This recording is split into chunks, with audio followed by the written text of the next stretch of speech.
જૂનાગઢના મહાનગરપાલિકાના senior town planar Bipin Gamit લાંબા સમયથી અનઅધિકૃત રીતે ગેરહાજર રહેતા જુડાના ટીપીઓને ઇન્ચાર્જ બનાવ્યા. જૂનાગઢ મહાનગરપાલિકાના senior town planar Bipin Gamit છેલ્લા કેટલાય દિવસથી અનધિકૃત રીતે ગાયબ થઈ જતા ચકચાર મચી જવા પામી હતી.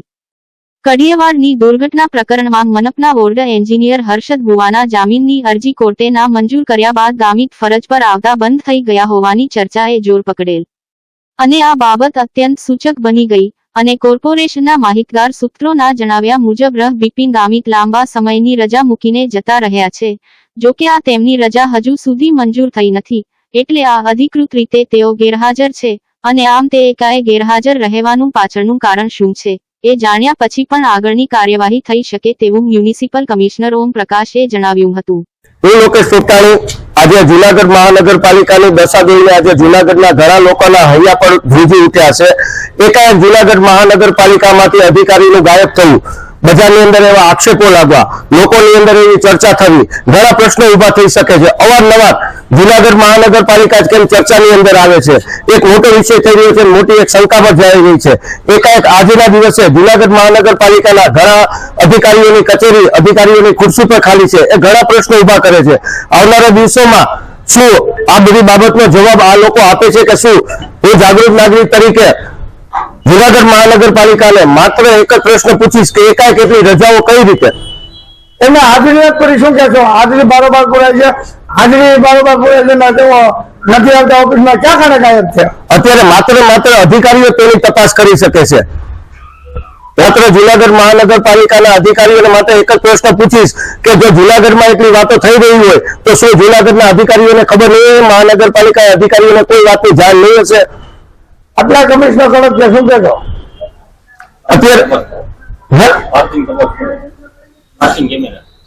અત્યારે તો માત્ર એક કહીશ કે જૂનાગઢ મહાનગરપાલિકા જો પાર્કિંગની તપાસ કરે તો કયા અધિકારીઓ કેટલા વાગે આવે છે અને કેટલા વાગે જાય છે તેની ઉપરથી પણ ઘણા ખુલાસાઓ થઈ શકે છે. હાઈકોર્ટના આદેશ તપાસના હિસાબે બાકી શું કહેશો? કાયદો તો કાયદાની રીતે કામ કરે છે. હવે જોવાનું તો એ રહ્યું કે જૂનાગઢ મહાનગરપાલિકાના અધિકારીઓ કઈ રીતે કલાત્મક પગલા લે છે. શું કહેશો? હવે તો કાયદાનું પાલન થાય છે કે કાયદાને દબાવવામાં આવે છે એ પણ આવનારા દિવસોમાં જ ખબર પડી શકે. બિપિન ગામિત વિશે શું કહેશો બાબતે? ગામિતની તપાસ તો અત્યારે લોકો જાણે છે કે હાઈકોર્ટમાં ચાલી રહી છે. જે હાઈકોર્ટનો નિર્ણય હશે એ જ અંતિમ નિર્ણય રહેશે.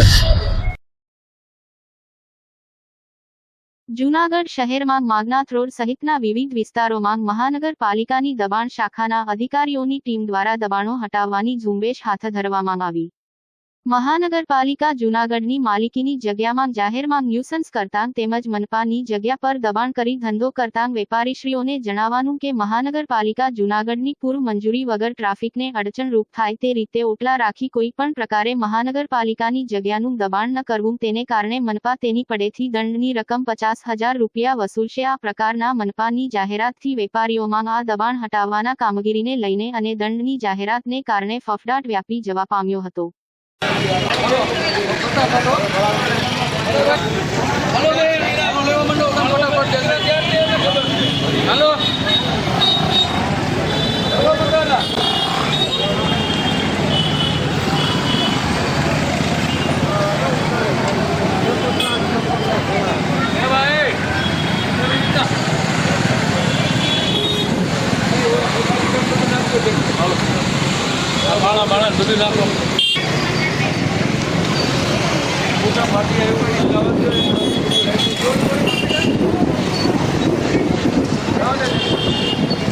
આજે મહાનગરપાલિકાના અધિકારીઓ દ્વારા જે છે રોડ રસ્તાઓ અને ટ્રાફિક સમસ્યા હતી તે દૂર કરવાના પ્રયત્ન છે, ત્યાં પ્રયત્ન કરવામાં આવ્યો છે. તંત્રની ખૂબ સારી કામગીરી છે તે હાલ જોવા મળી રહી છે. જે જૂનાગઢ શહેરમાં અનેક વિસ્તારોમાં જે છે ગેરકાયદેસર દબાણો હતા તે દૂર કરવામાં આવ્યો છે. જે મહાનગરપાલિકાની ટીમ દ્વારા છે તે રોડ રસ્તાની વચ્ચે ટ્રાફિકના અડચણરૂપ લોકો બેઠા હોય છે તેને હટાવવાના પ્રયત્ન થઈ રહ્યા છે. પરંતુ જે જૂનાગઢની આ ટ્રાફિક સમસ્યા હળવા કરવાનો જે પ્રથમ પ્રયાસ જૂનાગઢ મહાનગર ખાતે થઈ રહ્યો છે તે ખૂબ સારી વાત છે. જૂનાગઢ શહેરના જે ટ્રાફિક સમસ્યા માથાના દુખાવા સમાન બની હતી તેને આ પ્રશ્ન સોલ્વ કરવાની વાત છે. ખૂબ સારી વાત છે કે મહાનગરપાલિકા હવે જાગ્યું છે, કાયમી આવી રીતે તે પણ લોકો માગણી કરે છે.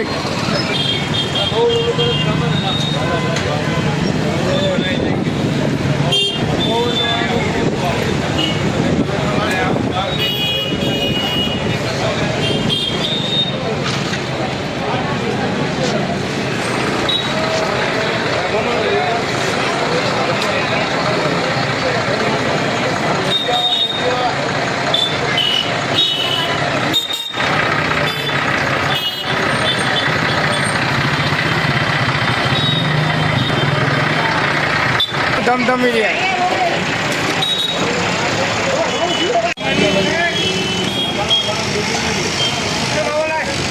ક્યાં ક્ષેત્રમાં જવું છે? પાણા છે હવે પાણા છે મારો તો સિંગલી આવી જાય.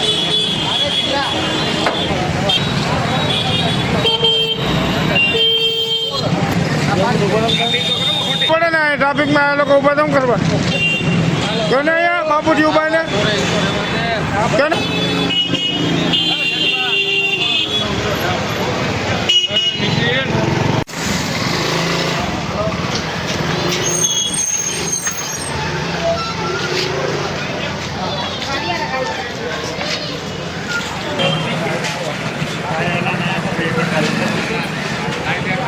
હટાવો.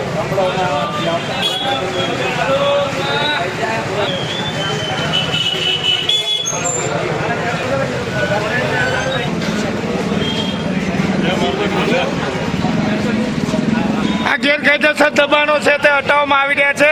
સ્પષ્ટપણે જોવા મળી રહ્યા છે, ચિત્રો છે, આ બધું આવે. કા ભાઈ કાંઈ શેનું ના આવે? ખુલ્લી વાત છે. વિરોધ છે, વિરોધ છે. કે રહ્યું છે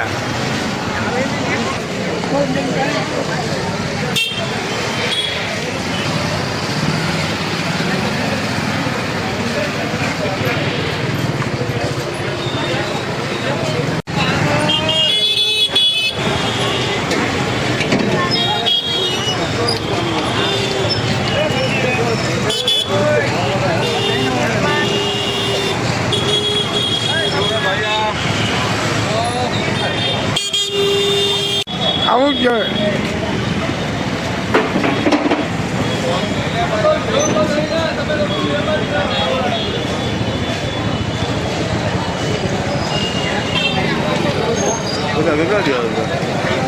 હા કાંઈ નહીં હવે અમને કમાવું કરાવી હમણાં થોડાક બી કમાવ આવી દે.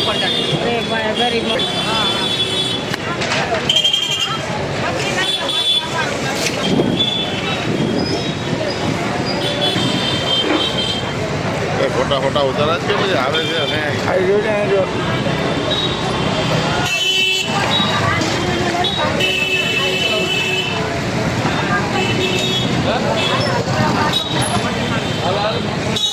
જોઈએ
રેડી હે કામ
જૂનાગઢની જનતા માટે થઈને ખૂબ સારા કામગીરી છે, પણ આ કામગીરી કરતાં કરતાં ક્યાંક વિવેક રાખવો મહાનગરપાલિકાના સત્તાધીશોને અમે વિનંતી કરીએ છીએ અત્યારે કે વેપારીના ઓટા તોડી નાખે તો ઓટા તોડા નીચે જે ગટરો છે એના પાણી વેપારીની દુકાનમાં ન કરે.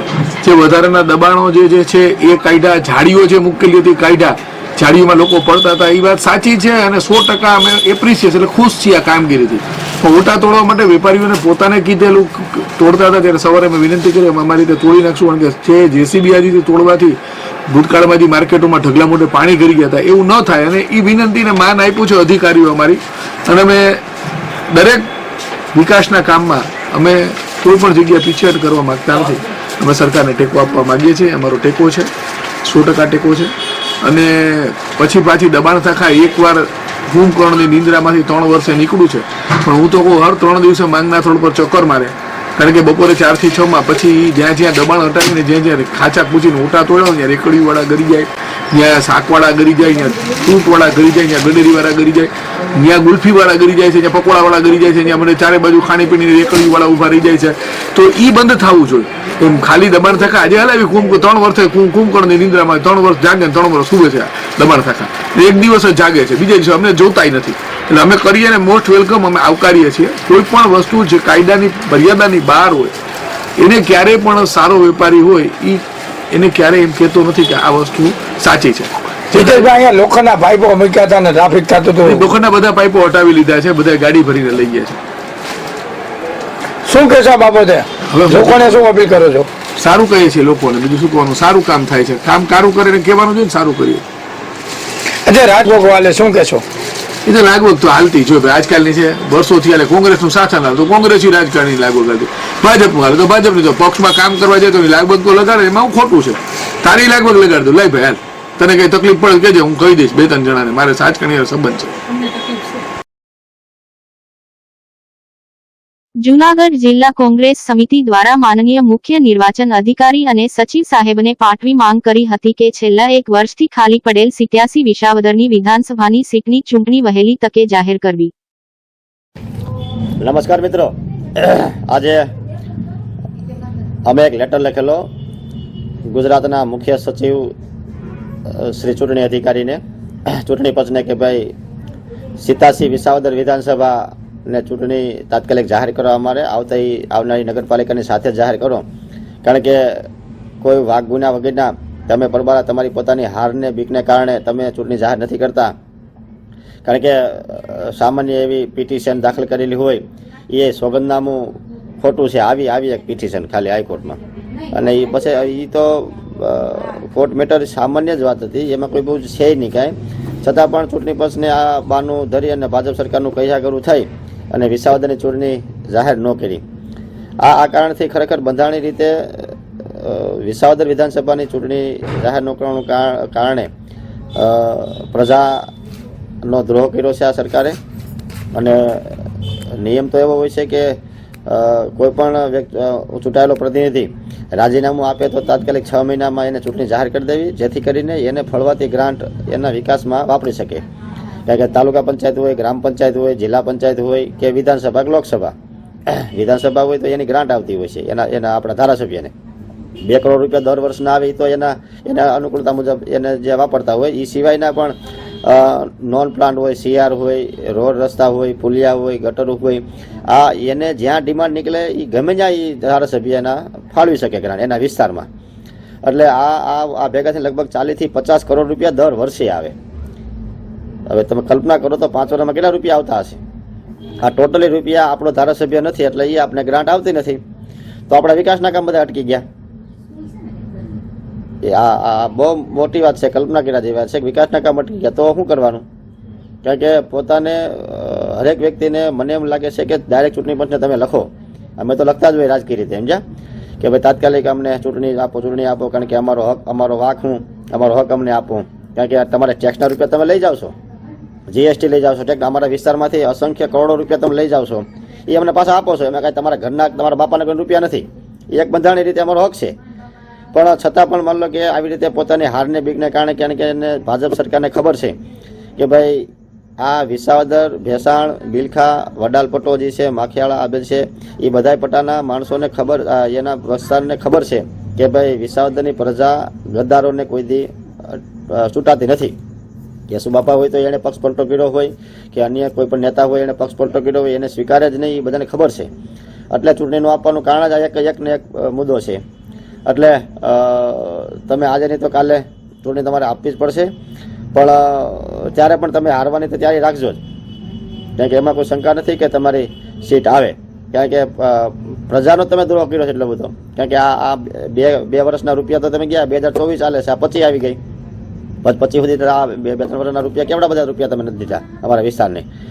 એટલે હું દરેક નાગરિકોને વિનંતી કરું છું કે તમે ડાયરેક્ટ પણ ચૂંટણી પંચને લખી શકો છો. ગૂગલમાં તમે સર્ચ કરો ગુજરાત ચૂંટણી સચિવ શ્રી, એટલે એમાં સરનામું આવી જાય. તમે એક લેટર લખો કે ભાઈ અમારો વાક હું, અને વાક ન હોય તો સરકારશ્રીને લખો કે ભાઈ તો અમારી પાસે માન લો કે તો અમારી પાસે ટેક્સના રૂપિયા, કરના રૂપિયા લ્યો છો કર, તો એ બંધ કરી દો, ન લ્યો. જેથી કરીને અમારો તો કાંઈ વાક નથી કાંઈ. 5 વર્ષ પછી ચૂંટણી આપશે તો આ રૂપિયા જે ગયા એ તો ગયા જ આપણા. 2027માં જાહેર કરી દે કદાચ આ બધી ખમી જાય તો આપણા રૂપિયા જવાના છે બધા. એટલે આ બહુ મોટી વાત છે. એટલે દરેક નાગરિકોને વિનંતી કરું છું કે તમે ડાયરેક્ટ ચૂંટણી પંચને લખો, સરકારશ્રીને લેટર લખો કે ભાઈ અમારો વાક હું, તમે ચૂંટણી જાહેર કરો, જેથી કરીને અમારા ફંડ, અમારા ગ્રાન્ટ ને અમારો વિકાસ થાય. જીગ્યા. બીજું કે ફરિયાદી તમે જો કલ્પના કરો, ખાલી ફરિયાદી એ 2 ભાજપવાળા જ છે. જીગ્યા. એકે ફરિયાદી કરી, પાછો બીજો ખેંચતા નથી. આનું કારણ શું ભાઈ? આમાં ચેક ને ચેક બંધા, પાછું કોર્ટ પણ એમાં સામેલ હોય છે. નકર ખરેખર નિયમ એવો છે કે ચૂંટણી પંચને એનો પોતાનો અધિકાર એવો હોય છે કે ચૂંટણી 6 મહિના જાહેર કરી દે, 6 મહિના જાહેર કરી દે ચૂંટણી, છતાં ન કરવાનું કારણ શું છે?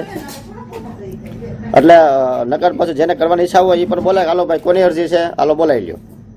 એમાં કંઈ બહુ મોટી વાત નથી. જેને ભાઈ શું તમારે કહેવાનું થાય છે, તમારી ફરિયાદ આવી છે કે ભાઈ એને ખોટું સોગંદનામું કર્યું છે, તમારે શું કહેવાનું થાય છે? તો એ ભાજપવાળા છે બધા. એટલે એ બધા નાટક છે. ખાલી એકને અરજી કરવાનું, બીજાને પાછું સસ્પેન્ડ કરવાનું ને ન કરવાનું, ચૂંટણી જાહેર ન કરવાનું, આવું બધી ડીંડક છે ભાજપના જ. એટલે આ બધી પ્રજાને બધાને ખબર જ છે. એટલે તાત્કાલિક હું ચૂંટણી પંચને પણ વિનંતી કરી, લેખિતમાં પણ અમે રજૂઆત કરેલી છે. અને આ છતાંય દરેક આમ જનતાને પણ કહું છું કે તમે તાત્કાલિક વિસાવદરની પ્રજાને ન્યાય અપાવો તેવી વિનંતી. જય હિન્દ, જય ભારત.